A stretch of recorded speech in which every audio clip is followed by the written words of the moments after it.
أعزائنا مشاهدين ومتابعين قناة عيون الصقر، أهلا وسهلا ومرحبا بكم في فيديو جديد. النهاردة معلش احنا ما طلعناش لنا كم يوم لأني مش عايزين نطلع نقول ونعيد ونزيد نحكي في المحكي من الآخر. يعني يبقى هو خبر واحد نقوله الصبح، نقوله بالليل، نقوله بعد الظهر، وتبقى الأخبار زي ما هي ومفيش أي جديد خالص. فاحنا بنختار إن احنا نبتعد بس على اتصال بيكم دايما ونجيب لكم كل الأخبار. نبدأ الفيديو بتاعنا النهاردة بالصلاة على رسول الله عليه أفضل الصلاة والسلام، كما زي ما بنبدأ بالعادة.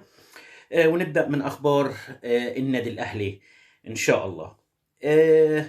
النهاردة في الأهلي بالنسبة لوليد أزارو، أنهى عقده وليد أزارو مع الاتحاد السعودي، وأبلغ وليد أزارو إدارة النادي الاتحاد السعودي بأنه بينهي عقده، وطلب الحصول على باقي مستحقاته التي لم يحصل عليها حتى الآن. وأبلغ برضو نادي الاتحاد السعودي، أبلغ وليد أزارو نادي الاتحاد السعودي أنه في حالة عدم حصوله على باقي مستحقاته بدون خصم، لأن احنا عارفين أنهم عايزين يخصموا منه مبلغ 50% من مستحقاته، بدل ما بياخد 85,000 دولار عايزين شهريا، عايزين يدوله 50,000 دولار، تقريبا 50% يعني من المبلغ اللي بيحصل عليه. ووليد أزارو من حقه، ما فيش أي غلط عليه، لأن لوائح الفيفا في فترة فيروس كورونا بتقول إن اللاعب بعد ما ينتهي عقده، وعقد وليد أزارو زي ما احنا عارفين انتهى 30/6، بعد اي لاعب ينتهي عقده مع الفريق من حقه ان هو يوافق على التجديد الفتره اللي هي فيها يمتد فيها الدوري او لم يوافق. احنا عارفين ان النادي الاتحاد السعودي مش عايز يدي وليد أزارو الفتره اللي هي يكمل فيها بعد الدوري، وده كانت نقطه الاختلاف. وابلغهم انه هيقدم شكوى للفيفا في حاله عدم حصوله على باقي مستحقاته الماليه. وليد أزارو ما زال في السعوديه للحصول على باقي المستحقات بتاعته، وان شاء الله من المنتظر عودته للنادي الاهلي في شهر اغسطس او سبتمبر ان شاء الله. بعد وصول فايلر امبارح مساء، طبعا هيجري المسحه بتاعته ان شاء الله يوم الاربع، وهنتظر نتيجه المسحه، وهيعود لتدريب الاهلي يوم الخميس ان شاء الله، هيقود التدريبات ان شاء الله يوم الخميس. وعاوزين نعرف من كل الاعلام الكذاب والاعلام الفاسد واعلام الزملكاويه الهجاصين الفتاشين الفشارين اللي طلعوا وقال لك لا ده مراته حكمت عليه ما يرجعش، لا ده عنده فيروس كورونا، لا ده فايلر هرب من الاهلي، ده فايلر باع الاهلي، ده فايلر ضحك على الاهلي. فينهم دلوقتي؟ محدش سمع صوتهم ليه بعد ما اصلا يه الراجل امبارح في مطار القاهره، وصول امبارح في مطار القاهره بالصوت وبالصوره، وواضح ان هو راجع ومضى ووقع ومش عارف ايه. الزمالك اصلا فاكره ان مدربين هيهربوا من الاهلي زي ما مدربين الاجانب هربت من الزمالك قبل كده هوت. طبعا لو نفكركم بالمدربين الاجانب اللي هربت من الزمالك، امثال هنري ميشيل لما هرب من الزمالك سنه 2009.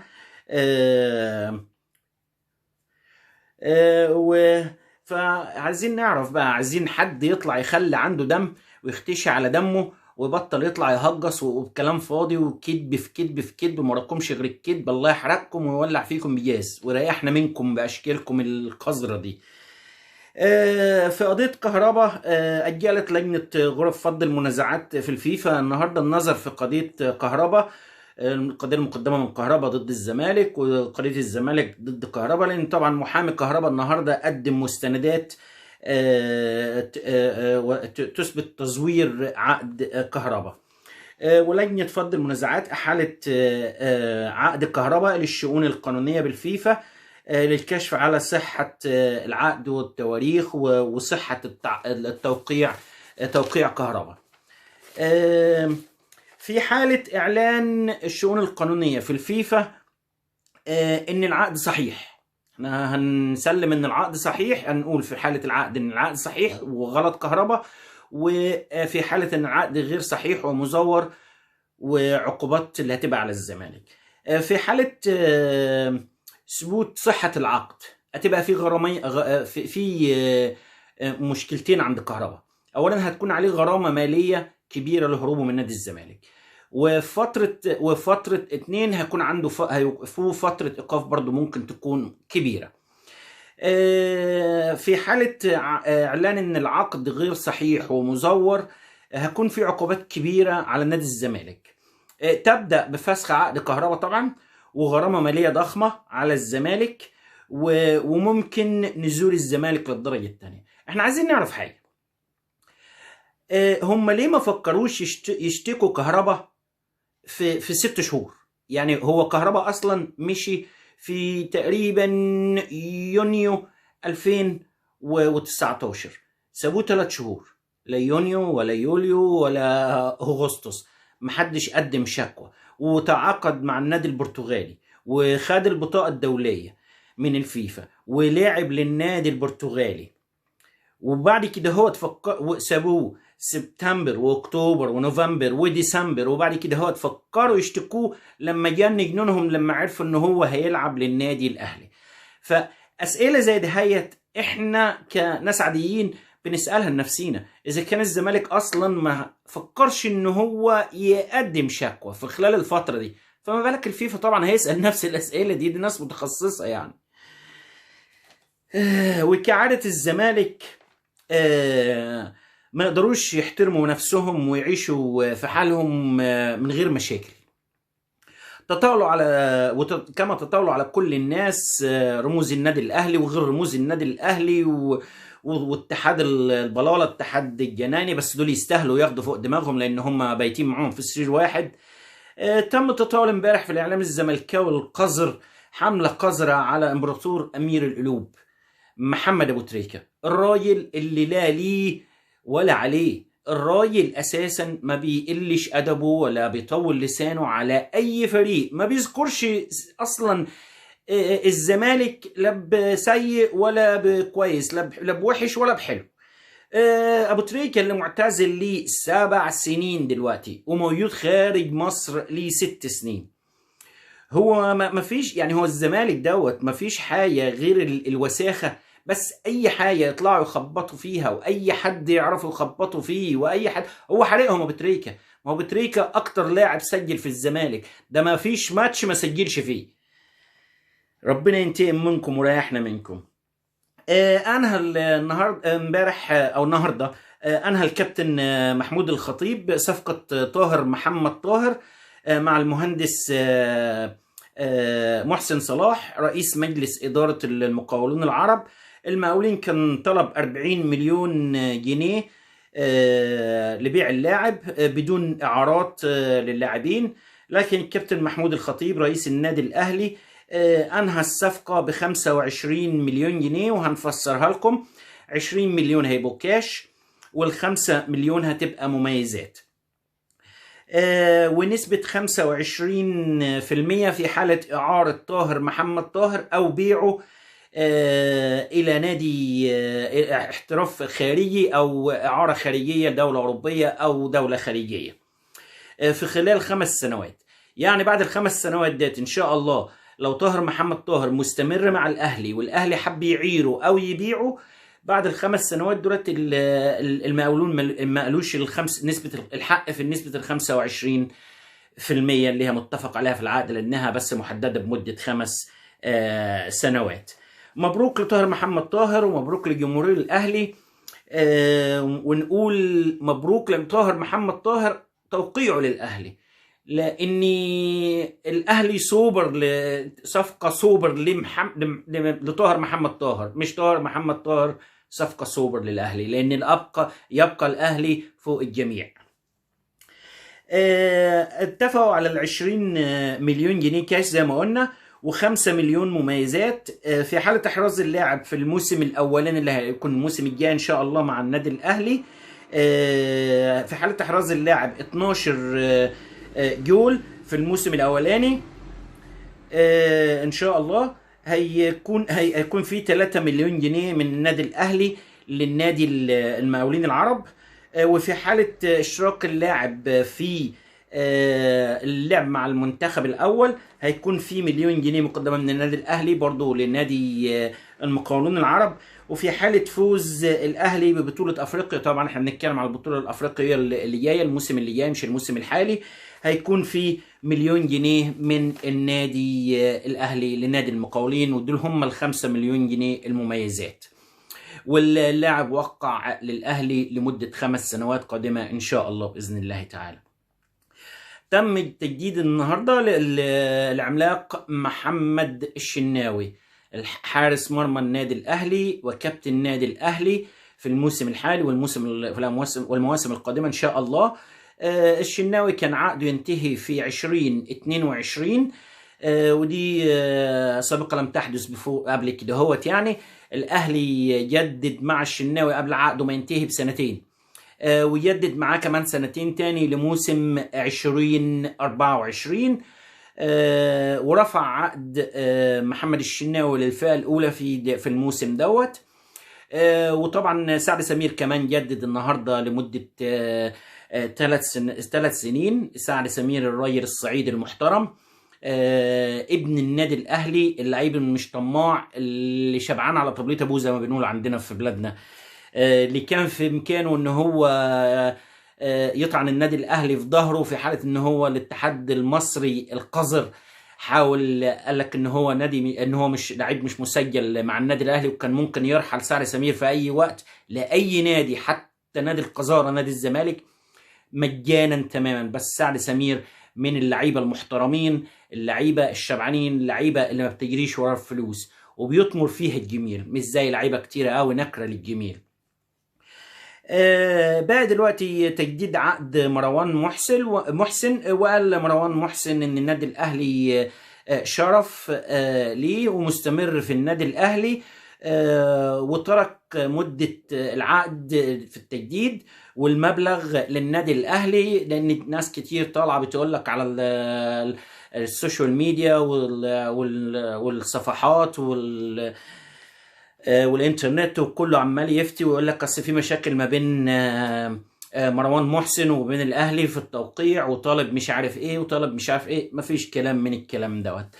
المدير الفني السويسري للنادي الاهلي ريني فايلر كان طلب من الكابتن سيد عبد الحفيظ مدير الكرة في النادي الاهلي ترتيب 3 مباريات ودية للنادي الاهلي قبل عودة الدوري ان شاء الله. واول مباراة من الممكن ان تكون ان شاء الله تتلعب يوم 20 يوليو، يعني تقريبا بعد اسبوعين او اقل. هيكون مع فريق صغير او فريق من الدرجة الثانية. والمباراة الثانية والثالثة ما بين 20 الى 30 يوليو. وتأكد النهاردة هيكون مع فريق اعلى شوية عشان الالتحامات والاصابات والكلام ده كله. وتأكد ان المباراة الثالثة ان شاء الله هتكون مقررة ما بين نادي الاهلي ونادي سموحة في نهاية يوليو، قبل مباريات المباراة الاولى للاهلي ان شاء الله اللي هتكون يوم 6 اغسطس اللي جاي ان شاء الله، كما صرح طبعا المهندس فرج. اعلن اتحاد الكوره الاتحاد البلاله وعصابه الجنايني اول تعديل على جدول الدوري. ده جدول الدوري اللي هو اساسا لسه ما اتعملش، لسه ما طلعش، بيعدلوا في حاجه لسه اساسا ما طلعتش. قال لك هتكون مباراه الاهلي بدل ما هي تبقى يوم 7 هتبقى يوم 6.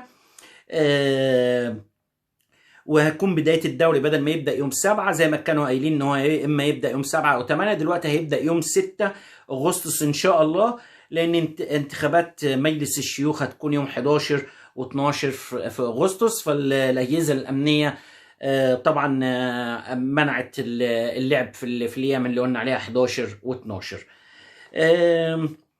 اعلن جونيور اجاييه انه مستمر مع النادي الاهلي بعد كل العروض اللي انهالت عليه في الفترة السابقة، وكان منها عروض من تركيا ومن الصين ومن نادي درجة تانية في فرنسا. وقال ان هو مستمر مع النادي الاهلي لشعار اخر.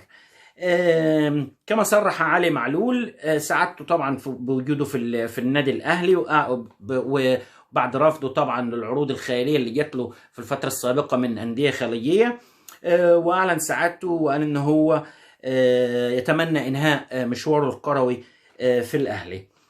صرح السفير المصري في الكاميرون ان دولة الكاميرون على استعداد كامل لاستضافة مباريات النصف النهائي لبطولة افريقيا، وكمان بحضور 10,000 مشجع.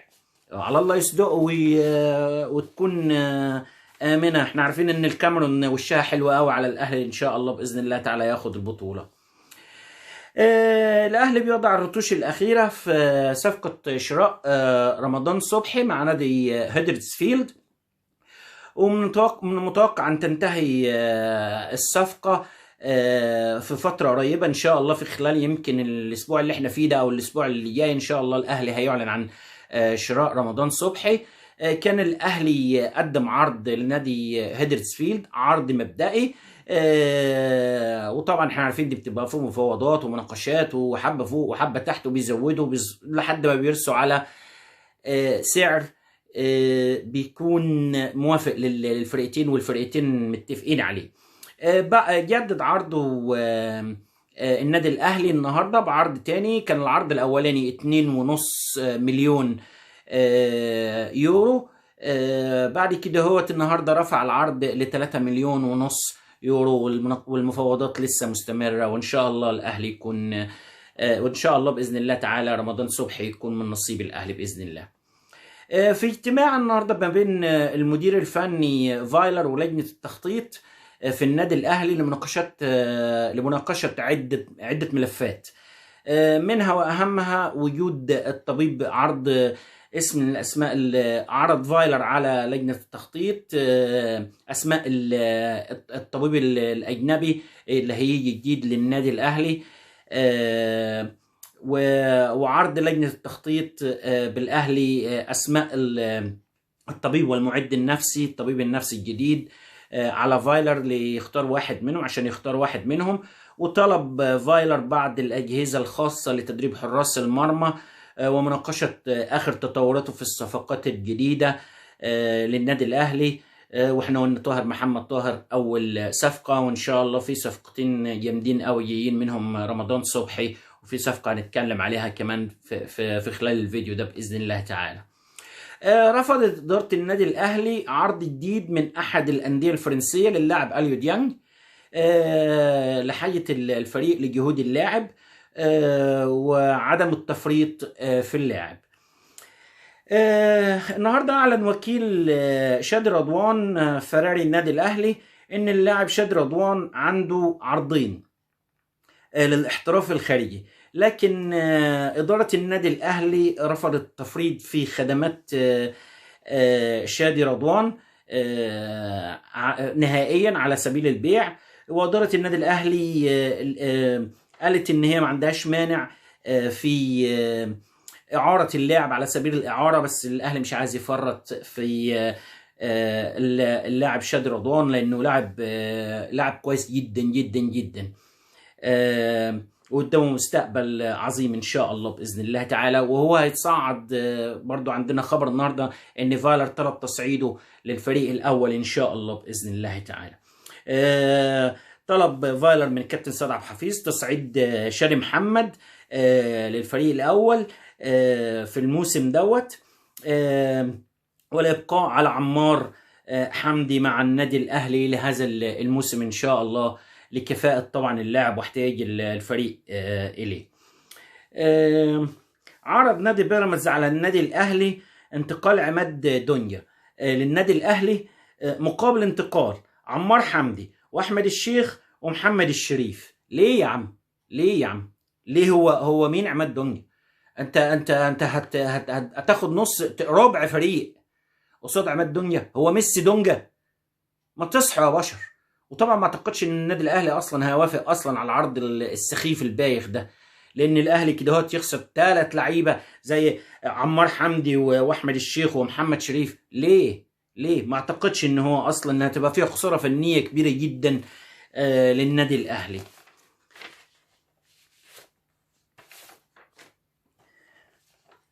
بدأت المفاوضات الجادة النهاردة في الدخول في مفاوضات جادة مع نادي إنبي لحسم انتقال اللاعب أسامة جلال بعد جلسة ما بين المهندس عادل القيعي والمهندس زكريا السيد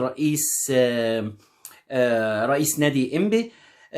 ونادي إنبي كان هو اللاعب أصلا موقع للنادي الأهلي توقيع الرغبة، وعنده استعداد وحابب ان هو يروح الاهلي. فالصفقه ان شاء الله باذن الله تعالى هتكون صفقه سهله. نادي انبي طلب 20 مليون جنيه بعد عرض المهندس عادل القيعي 15 مليون جنيه لنادي انبي. واللعيب زي ما قلنا هو موقع رغبه، وبعد كده هو اللعيب اصلا حابب ان هو يروح الاهلي بعد ان هو رفض عرض الزمالك 3 مرات مش مرة واحدة قبل كده، هو بعد ما النوس ابن مرتضى منصور كلمه. نيجي للخطوة المحترمة اللي قام بيها النادي الأهلي النهاردة، وهي إرسال إنذار رسمي للشركة المتحدة لإعلام المصريين، الشركة المسؤولة عن قناة المستنقع، قناة الميكروباص، قناة الزمالك. وجاء في الانذار دهوت ان هو هنقرا لكم الانذار. طلب فيه ارسلت اداره النادي الاهلي خطابا رسميا الى الشركه المتحده للخدمات الاعلاميه تطلب فيه ايقاف قناه الزمالك التي يملكها ويديرها اعلام المصريين. بيملكها وبيديرها اعلام المصريين. يعني ضاده ما تطلعش تفتح صدرك يا ضاده وتقول انا عندي قناه وقناه مش عارف ايه. لو عندك قناه يبقى صوتك من دماغك زي قناه الاهلي، انما انت حبيبي تحت صباع اداره قناه الاعلام المصريين. ايقاف قناه الزمالك التي يملكها والتي يمتلكها وتديرها شركه اعلام المصريين عن المشاركة في الترويج للاحتفالية الكاذبة ما أسماها البعض باحتفالية نادي القرن، وهو الأمر الذي يمثل تعديا صارخا على حقوق الملكية الفكرية للنادي الأهلي، حقوق النادي، لأن هذا الكلام كلام يخالف الحقيقة والواقع قبل أن يخالف القانون. ولقد منح الاتحاد الأفريقي لكرة القدم لقب نادي القرن للنادي الأهلي في يوم 22/1/2002، وقد تسلم الجائزة في احتفالية الكاف التي أقيمت في جوهانسبرغ حين ذلك. وقام النادي بتسجيل العلامة التجارية بوزارة التجارة والصناعة وفقا للقرار الصادر عن الكاف. وبات ما تقوم به القناة المملوكة لإعلام المصريين قناة الزمالك بالتمثل والتعدي على العلامة التجارية للنادي الأهلي، والمالك الحصري لها، والتي اكتسبت حماية قانونية وفقا للمادة 90 من قانون حماية الملكية الفكرية رقم 82 لعام 2002. وما زالت تلك العلامة تتمتع بتلك الحماية. وأشارت إدارة النادي الأهلي إلى ما قام به مسؤولي الزمالك من تعدي في هذا الشأن، فقد اتخذ النادي الأهلي الإجراءات القانونية اللازمة حيال ذلك، ووجه إنذارا على يد محضر رقم 13215 من محضري العجوزة في 30/6/2020، وجاري استكمال كل الخطوات التي يفيها القانون لحماية حقوق النادي. وقالت إدارة الأهلي طبعا في الخطاب برضو أن إعلام المصريين الشركة الوطنية المملوكة للدولة لا يمكن بأي حال أن تقبل بأي حال من الأحوال بترويج هذا الحدث الكاذب والذي يتسبب في إشعال الفتنة بين جماهير الناديين، خصوصا بعد التصريحات المسيئة والمتكررة التي جاءت على لسان مسؤولي الزمالك عبر ذات القناة المملوكة لإحدى الشركات الوطنية التي تهدف للحفاظ على الروح الرياضية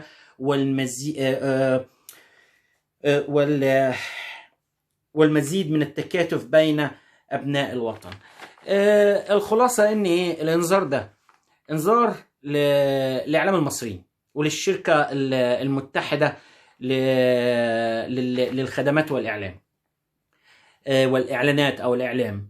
الأهلي بيقول لهم، بيحذرهم، عشان احنا عارفين طبعا في الأيام الأخيرة ديت كان ضاده طالع وعمال يقول لك أنا هعمل كاس ويبقى كاس القرن الحقيقي وهيعمل احتفالات ومش احتفالات. فبيقول لهم يعني احذروا، لأن كده النادي الأهلي من حقه، لأن الحقوق اللي هو واخدها بإعطاء الكاف ليه نادي لقب نادي القرن، من حقه ان هو يرفع قضايا على شركة الاعلام على اعلام المصريين، وممكن ياخدهم المحكمة ويدفعهم في غرامات. فما تجيبوش نفسكم وتجروا نفسكم في مشاكل ورا ضاده، وهم كده كده حابسين ضاده وقرفوا منه ورامينه قاعد في البيت زي الجزمة، ما بيطلعش زي ما كلنا عارفين، لا سمعنا ولا اي حاجة، حاطط في بقه جزمة قديمة وقاعد في البيت.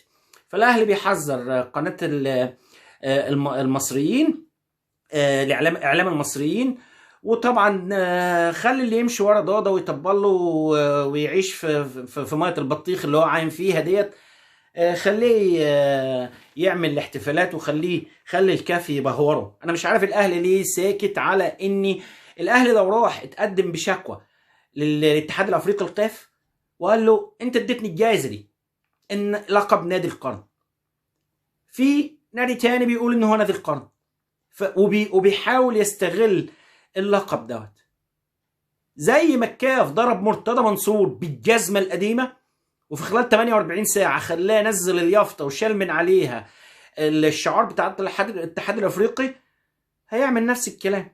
ولا انذار لضاده، ولا انذار للزمالك، ولا محضرين، ولا انذار لاعلام المصري. خلاص هو يروح دايركت للكاف وريحوا دماغكم، لان الناس دي بص هي كوسه في كوسه وطبخ في طبخ عندنا في بلادنا. فريحوا دماغكم وروحوا دايركت للكاف، وان ما نفعش مع الكاف، لان اصلا انتوا واخدين اللقب دوت، الكاف مدي اللقب ده للاهلي، فهو هو صاحب القرار.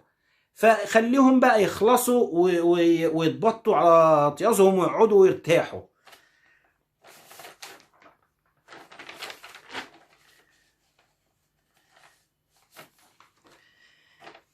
نيجي لأخبار نادي القرن الحقيقي. فنكوش بناء استاد نادي الزمالك بعد طبعا ما جلسوا 5 جلسات ما بين إدارة نادي الزمالك والشركة اللي هي بتعمل التخطيط لاستاد نادي الزمالك. إن النوس عين أمه وابن مرتضى طلع بيقول لك هنعمل استاد سعته 40,000، ولا هيعملوا استاد ولا هيعملوا عفريت. هتجيب منين اصلا يا هايف يا ابن الهايفه يا تافه يا ابن التافه فلوس ان انت تعمل استاد؟ سدد الفلوس اللي عليك للعمال الغلابه، للعيبه اللي انت مديون لهم بمرتبات 6 شهور، للمديرين الاداريين، للناس اللي انت كلت حقهم، اللاعبين اللي لسه، ده انت عندك مصايب فوق 3-4 مليون جنيه غرامات، وجايين لكم دلوقتي برضو في غرامه خلاص اتقررت عليه. فادفع كل ده يا حبيبي الاول، وبعد كده ابني استاد. بس احنا عارفين ان هو ده كله فنكوش. الاستاد ياخد له يقول لك احنا هنعمل خطه ولا هنبني الاستاد وبنخطط للاستاد، ولا 40,000 ولا خليهم 39.5، كلها مماطله عشان بس ايه؟ يكسبوا الانتخابات اللي جايه. وزي وطبعا امير مرتضى حمار زي اللي جابه اغبى خلق الله ده طلع بيقول لك احنا هنفتح اعتماد في جديد لنادي الزمالك في احد البنوك، اما انتوا محجوز على كل المبالغ بتاعتكم. هتفتح اعتماد فين؟ يا اما تفتح اعتماد للزمالك عند خالتك اعتماد في بنك تحت السلم، وتجيب زي ما جبت الفاسد بتاعك، هو كان اسمه ايه، اللي كان حساب خاص، وتشتغلوا كده هوت بقى ايه بكل الفلوس اللي رايحه تجيها في شنطه وتبيعوا فيها، واذا كانت دولارات او عمله اجنبيه تغيروا فيها وتاخدوا فرق العمله. ما انتوا كلكم عصابه كبيره من اولكم لصغيركم، ما فيكمش حد اصلا يعرف الحق ولا يعرف يقول كلمه حق. رفض الزمالك رحيل أشرف بن شرقي بعد العروض المقدمة ليه، وكان آخرها عرض ب 800 ألف يورو. صرح محمد سلامة وكيل اللاعب عماد دنيا إن اللاعب عماد دنيا لم يوقع على أي عقد للزمالك، وان هو ما وقعش على اي ورق خالص للزمالك. وقال وطلع وتحدى الزمالك وقال لك لو رئيس الزمالك عنده ورقه واحده او عقد عماد دنيا موقع عليه خليه يطلعه. طبعا هو لا هيطلع ولا هيتنيل، هو بس فنجري بق واكتر من كده، وحنفي فنجري بق بس، هو كلام على الفاضي.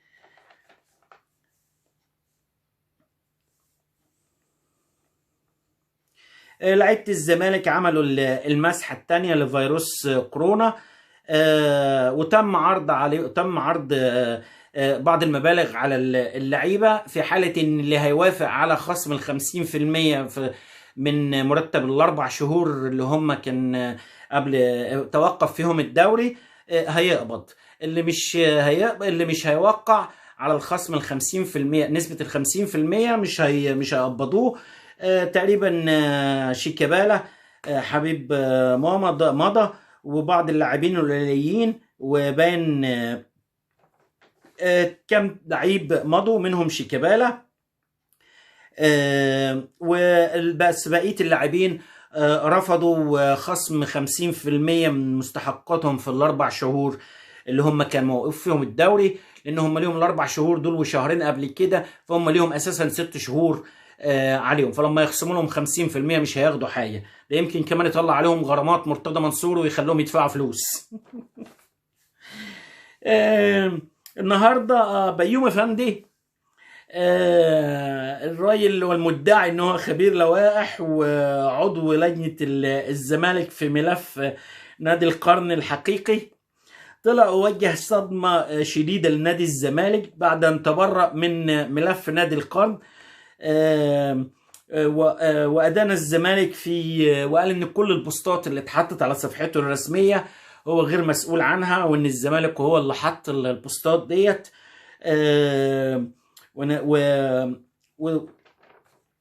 وايه تاني وقال ان هو غير مسؤول عن كل الكلام دوت،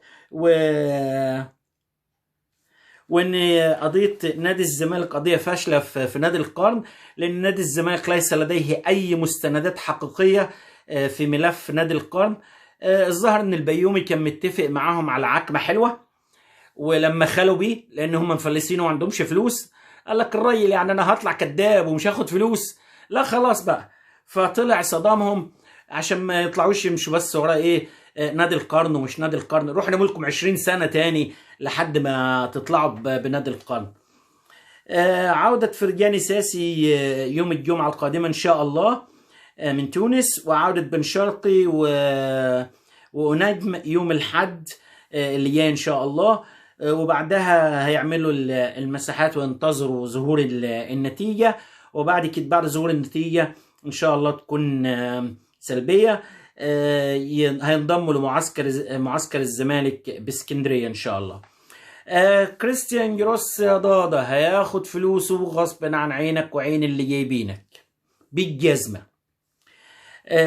بعد في قرار صدر من الفيفا بالحكم لمساعدي جروس ب190 ألف دولار، والزمالك هيدفعهم ورجله فوق رقبته.